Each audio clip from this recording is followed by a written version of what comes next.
The 2019 Reykjavík Global Forum featured a conversation between Maria Ressa and Elaine Quijano on journalism and society, politics, press, and platforms. This important session focused on journalism's role in creating a more equal society and the democratizing power of a free press. Now, 1 year later, we are pleased to welcome back conversationists Maria Ressa and Elaine Quijano for an update on this discussion of the ever-important need to maintain and defend a free press.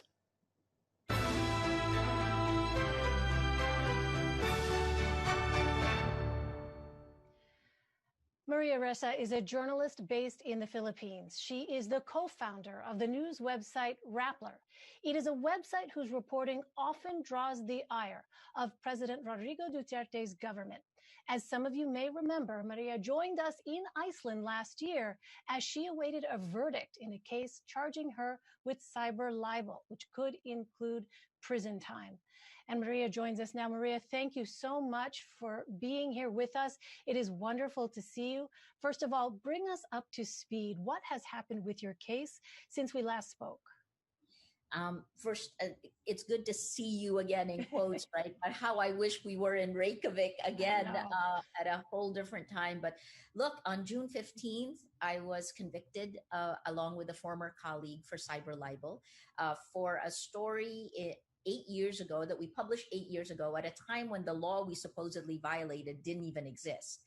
It's a story I didn't write, edit, or supervise. Oh yeah, I forgot that part.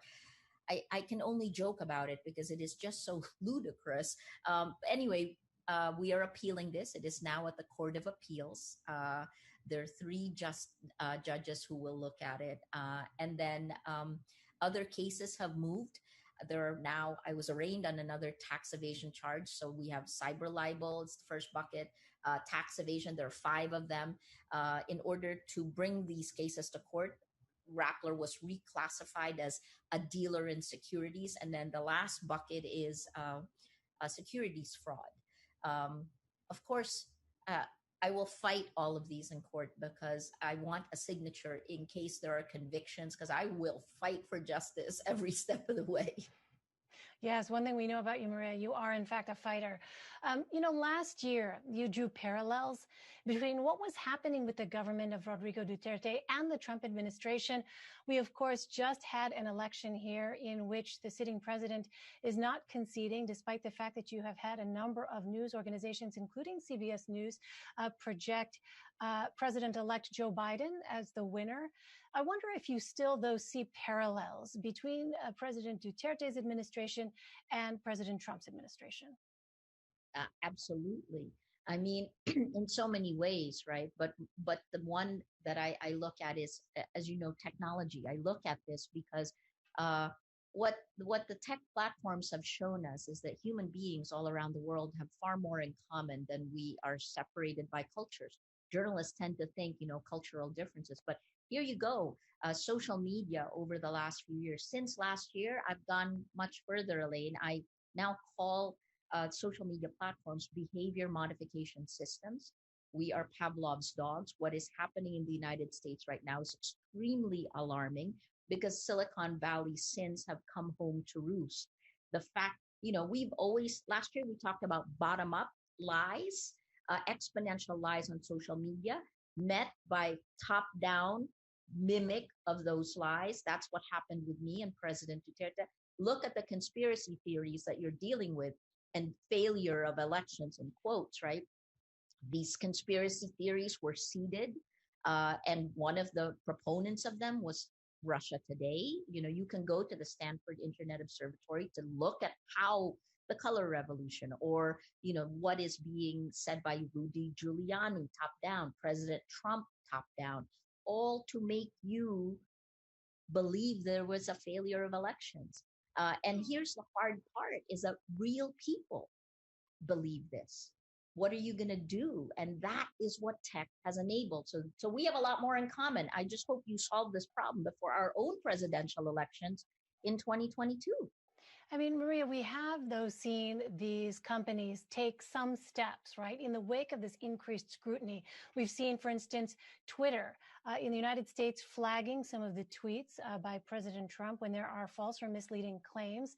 We also saw, Facebook CEO, though, Mark Zuckerberg, drawing criticism for saying he did not want his company to be the arbiter of truth and citing the need for free speech. So my question is, what is your sense of the steps that have been taken so far? Are they heading in the right direction? Absolutely not. I mean, look, I kudos to Twitter because they're more aggressive. But the problem with the platforms is their design and the business model. And you can, Shoshana Zuboff, Harvard professor emeritus, wrote a 750-page book called The Age of Surveillance Capitalism. All of these things, content moderation, the spread of disinformation, hate speech that is going off the scale, conspiracy theories, right? We know research has shown us that lies laced with anger and hate spread faster and further. Well, Zuboff's book actually shows you it goes down to the business model. They've taken what she calls our behavioral surplus, our data, and sells that behavioral data. It's not advertising in the old sense that we knew it as journalists. This is behavior modification. So there's a lot that's been written there. Sinan Oral from MIT just published a book on September 15th called The Hype Machine. And he talks about how this technology trifecta, our cell phones, the social media platforms on top of this, and then the algorithms that nudge us to change our behavior, how this is an insidious manipulation. So look, I mean, we are actually looking for systemic solutions. But all of these systemic solutions mean that platforms will make less money. And that is their individual battles for integrity, right? I have since 2016, appealed for enlightened self-interest. It hasn't been enough. Mark Zuckerberg saying that, it's free speech. He's so wrong and he knows it. And now the US is going to have to fight for that. And we've already seen the division. Black Lives Matter. This is in the Mueller report. It's in the recent 1,000-page report that the Senate released, right? Both sides were played. So I don't know how much more data we need, but this report that we're working on, the Forum on Information and Democracy, I co-chaired a working group with former EU Parliament member Maritka Schaake. Sinan Oral is part of that. A lot of experts all across the field. This is coming out Thursday, Paris time, 6 p.m. More than 12 major policy recommendations, 250 tactical ones. We need to take emergency action. I joined the Real Facebook Oversight Board with Carol Cadwalader, who broke the Cambridge Analytica story along with Shoshana Zuboff. And, this is it. It's an emergency intervention. And we need to do this. So, Maria, in our final minute or so, are you hopeful about the future of journalism, even as you sit here awaiting the outcome of your appeal? And in this world, is the reality now that there is no longer one objective truth, that we live in a world where there are multiple quote unquote truths that people will just pick and choose from based on their own needs?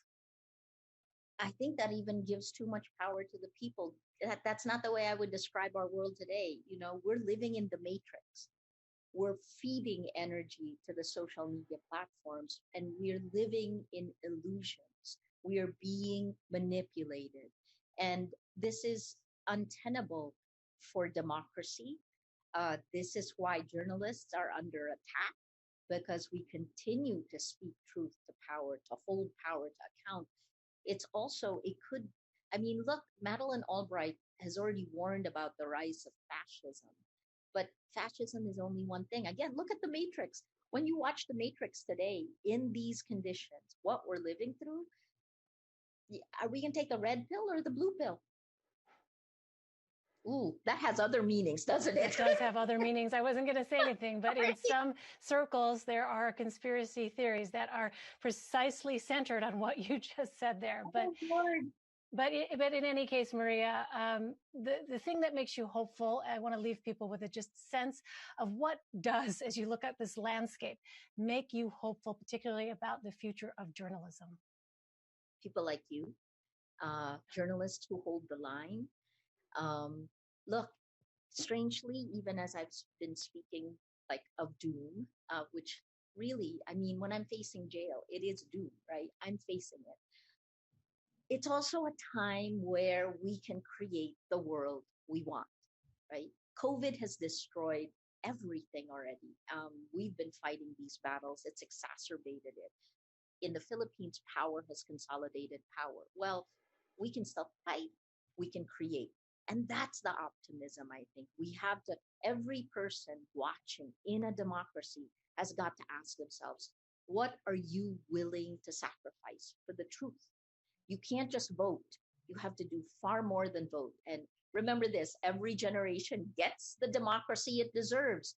We can't lose democracy under our watch. Maria Ressa, I am really grateful to have the chance to talk to you. I hope we have the opportunity to talk again soon. Thank you so much.